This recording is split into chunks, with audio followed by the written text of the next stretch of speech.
মাঝি ভাই নৌকা চালায় আর দুরুদ পড়ে গুনগুনায়া।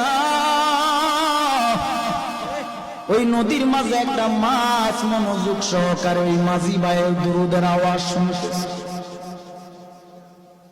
হঠাৎ এক জেলে এসে ওই মাছটাকে মেরে নিয়ে গেল।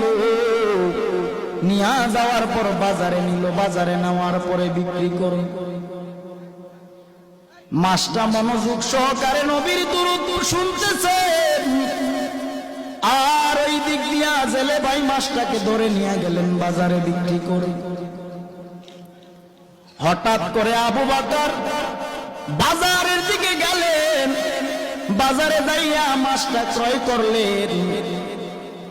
নবীজিকে রহমাতুল লিল আলামিনকে দাওয়াত করেছে আবু বকরের বাড়িতে নবী খেতে আসবে। সুবহানাল্লাহ। আবু বকরের